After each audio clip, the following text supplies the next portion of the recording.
Hi Taurus, welcome to Higher Source Tarot for a tarot reading for all Taurus, Sun, Moon, Rising, and Venus. Thank you to all of you for all that you've done for the channel, from hitting that like button to subscribing to hitting the bell notification. It all does something to the YouTube algorithm so that YouTube will recommend the reading to people who are searching for it. So I definitely appreciate you. It means a lot, and we'll continue here. And if you're new to the channel, welcome to you. I post new readings every Friday, then again on Monday. And so if a reading doesn't resonate, come back in a couple of days. You could also look at other parts of your chart. Fridays are always a general reading. Monday is a different style every week. There's a pick a card reading. There is a love reading. That's also, Mondays are also when I do a more in-depth Celtic cross reading too. So there's lots to choose from. And if you like tarot and you like the channel, I'd love to invite you to subscribe to Higher Source Tarot. All right, what advice do you have for Taurus? Sun, Moon, Rising, and Venus. What does Taurus need to know, please, for the best and highest good of all concerned with Taurus? All right, so we'll begin here with our tarot reading.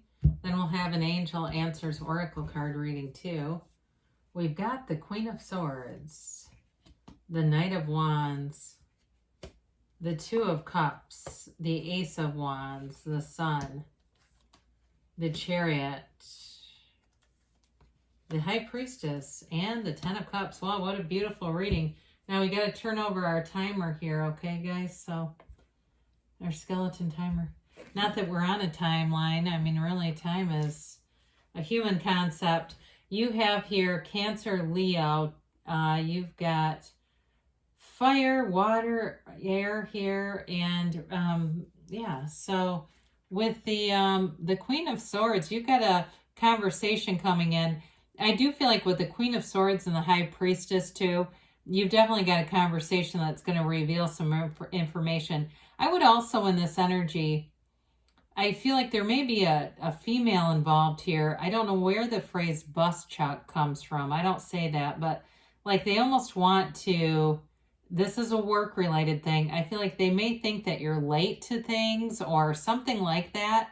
I'd just be aware of that. If you work with somebody and you don't get along great with them, I'd make sure you're on time around this person. And that's for probably very few people here.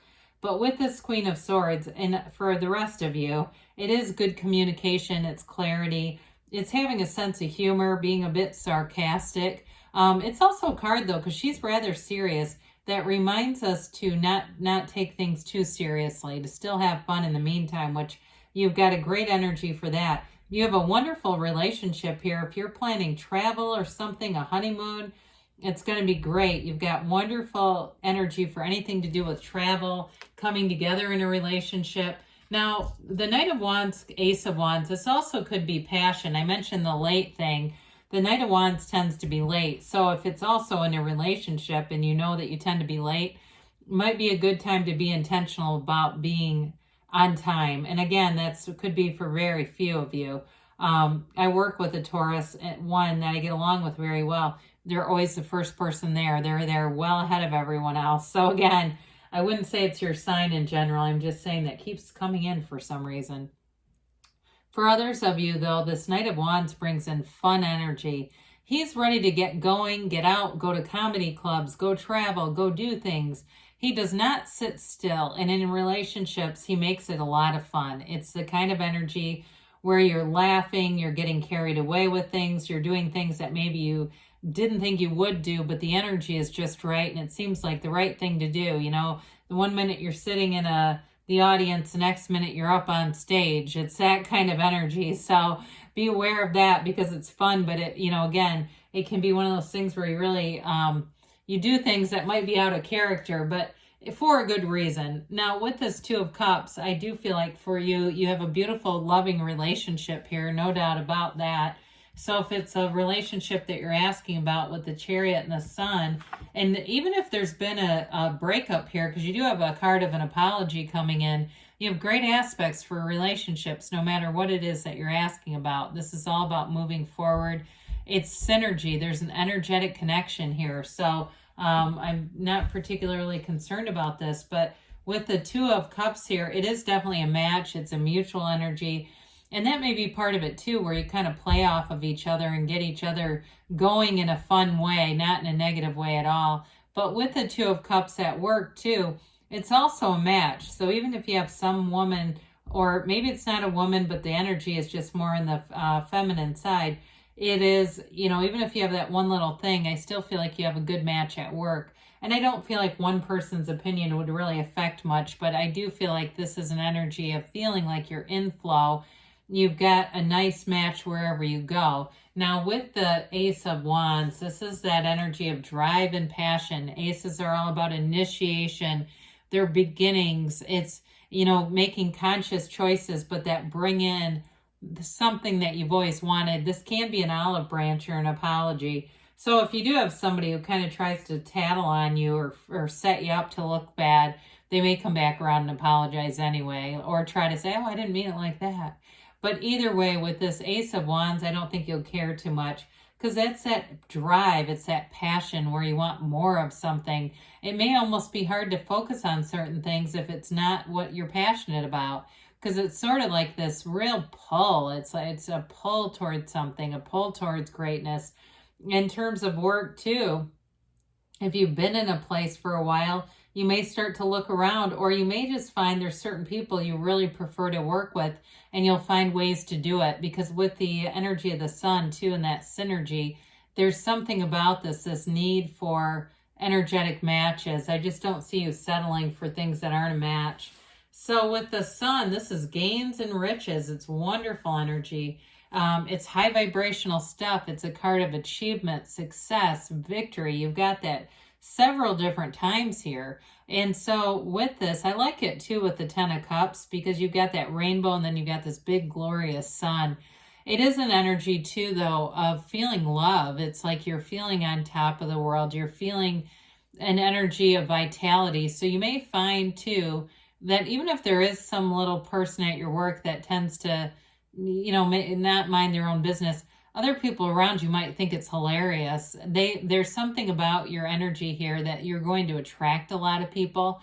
And there's complete acceptance here too. You accept who you are, you know who you are, and you're having fun along the way. So with the Chariot here, if there's something specific you're trying to attain, I know a lot of people are struggling with getting cars and things right now. This is that card of a successful conclusion. So you may have to do a bit of will here, though, right? He uses his will. And you may have to do some shrewd negotiating. And so there's something about that, where it's something about the way that you express yourself through the Queen of Swords. You get what you want here. And it's not hurting anybody else. It's just a matter of knowing exactly what to say. This is an energy of law of attraction. It's creation. It is a card of bringing heaven to earth and bringing in that reality that you really want. There's no lack here. It is a card too of travel. We mentioned that already. But it's also balancing too. I mean, those two sphinxes represent your inner drives and instincts versus your higher self, you know, that energy that you really are. And so it's sort of balancing those and mitigating the ego a bit, so that way it's not too domineering. So you get things done, but you're not domineering over people with this. So the High Priestess, we said something's going to come out. You've got the card of the Psychic here.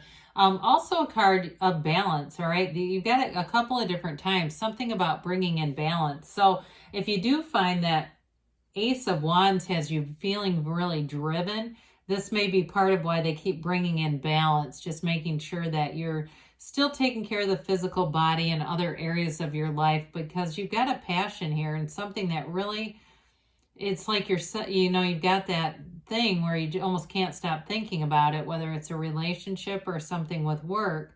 But with this High Priestess, it is a very high vibrational card. It's nice to see those three major arcana here. And so with the High Priestess, you may be a bit more analytical. There may be things like dreams that show up that start to make you you know, feel like you're really communicating with a different realm, or you start to look up dream interpretations and it brings in information and makes a lot of sense to you.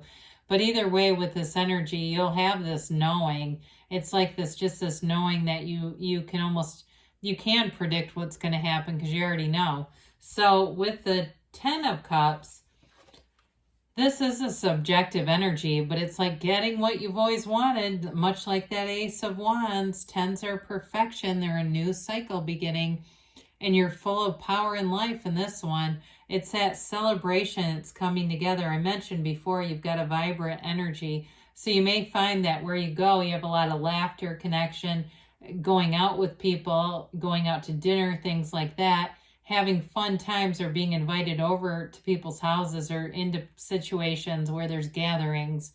This also is the happy family card. So for some of you, it may just be connecting with your own family. I see somebody playing Scrabble, whoever that is. So if there's a board game night or something like that that you like to do, that'll be great fun. But it feels like it's just the connection in general that just is what's uplifting you. So I mentioned it is subjective. So those of you that are looking to get something, and we said it, there's some shrewd negotiation with that Chariot. This is that successful conclusion again. So it's knowing what you want, knowing that you can have it, and it's for you.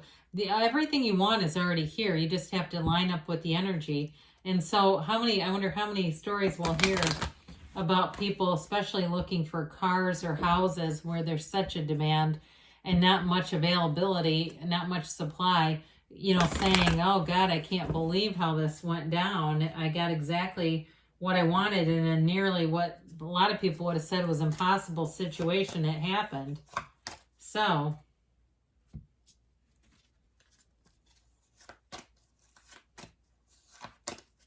all right, here we've got let go, let it flow, let go, let God, however you want to say it. But, you know, with this, especially because the Chariot does bring in a bit of will, it may be the meditative aspects of the High Priestess help you to be in sync with how the universe thinks it needs to happen. They say ask your angels. Ask and they'll tell you. Ask and they will show you what to do.